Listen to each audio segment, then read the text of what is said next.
حضرت مریم بنی اسرائیل میں حضرت مریم علیہ السلام کی بیت المقدس سے مصر کی طرف ہجرت۔ مورخین کا بیان ہے کہ ولادت حضرت عیسیٰ علیہ السلام کے بعد حضرت مریم علیہ السلام حضرت عیسیٰ علیہ السلام کو لیے ہوئے بنی اسرائیل کے درمیان آئی۔ ان کا آنا تھا کہ چاروں طرف سے لعن طعن شروع ہو گئی۔ لوگوں نے بہتان کا طوفان کھڑا کر دیا۔ مردوں نے الگ الزامات لگائے، عورتوں نے الگ الزامات لگائے، لیکن حکم خدا سے حضرت عیسیٰ علیہ السلام نے آغوش مادر میں کلام کر کے صفائی پیش کر دی، جیسا کہ شروع میں مذکور ہوا ہے۔ بالآخر یہ سلسلہ جاری رہا اور سوال و جواب ہوتے رہے، یہاں تک کہ بروایت مجلسی 70 عورتوں نے بہتان باندھا، اور سوال و جواب کرنے والوں میں بادشاہ وقت قیدوس بھی تھا، جس کا نام امام سلبی نے ہردوس لکھا ہے۔ وہ کچھ اس طرح ان کے خلاف ہو گیا کہ ان کے قتل پر آمادہ ہو کر انہیں ختم کر دینا چاہا۔ یہ حال دیکھ کر خداوند عالم نے ایک ملک کو یوسف نجار کے پاس بھیج کر ہردوس کے ارادے سے آگاہ کر دیا اور اس کو حکم دیا کہ مریم اور عیسیٰ کو لے کر مصر چلا جائے، اور حضرت مریم علیہ السلام کو وحی کی کہ تم مصر چلی جاؤ، کیونکہ ہردوس تمہارے فرزند کا دشمن ہے، جب موقع پائے گا اس کو قتل کر دے گا، پھر جب وہ مر جائے تو اپنے وطن واپس آ جانا۔ خداوند عالم کا حکم پاتے ہی حضرت مریم علیہ السلام بیت المقدس سے مصر کی طرف ہجرت کرنے پر آمادہ ہو گئیں، اور حضرت عیسیٰ علیہ السلام کو لے کر حبیب نجار کے ہمراہ مصر کے لیے گدھے پر سوار ہو کر چل پڑیں۔ یہاں تک کہ مصر پہنچ گئی۔ وہاں پہنچ کر انہوں نے اپنے گزر اوقات کا یہ انتظام کیا کہ کپڑا بننا شروع کر دیا اور سنبل کی فراہمی کا پیشہ اختیار کیا۔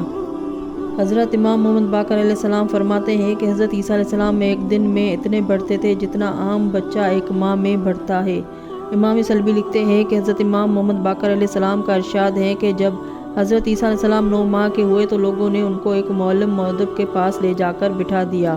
اس معلم نے عیسیٰ علیہ السلام کو تعلیم دینا چاہی اور اس نے ان سے کہا کہ کہو بسم اللہ الرحمن الرحیم۔ انہوں نے کہہ دیا۔ ابو سعید خدری کا بحوالہ ارشاد رسول خدا صلی اللہ علیہ وآلہ وسلم کے بیان کے مطابق حضرت عیسیٰ علیہ السلام نے معلم سے بسم اللہ پر بھی بحث کی تھی۔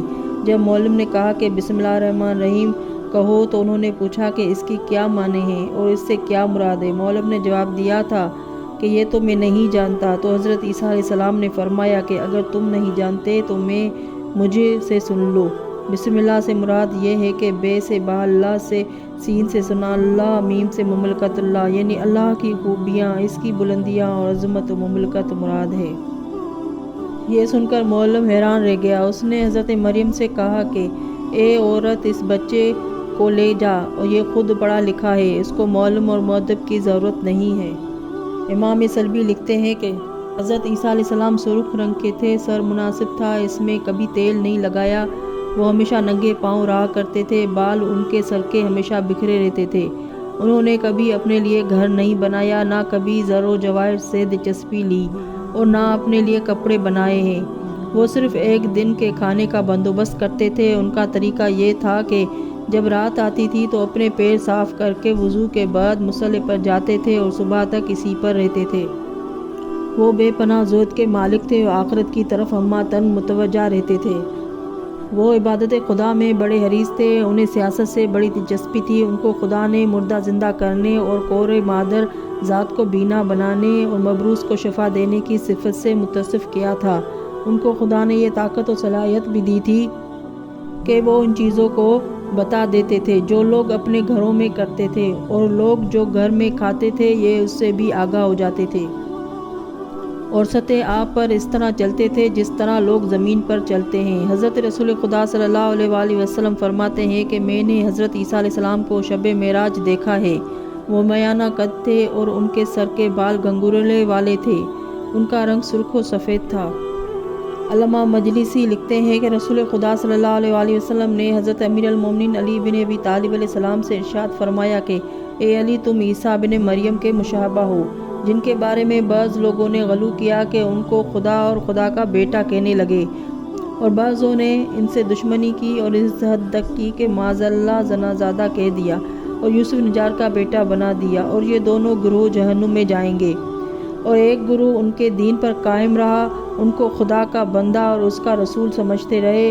اسی طرح یا علی، ایک گروہ تم کو خدا کہے گا اور ایک جماعت تم کو معاذ اللہ کافر کہے گی، اور یہ دونوں گروہ جہنم میں جائیں گے، اور جو لوگ تم کو خدا کا بندہ اور اس کے رسول کا خلیفہ سمجھیں گے نجات پائیں گے۔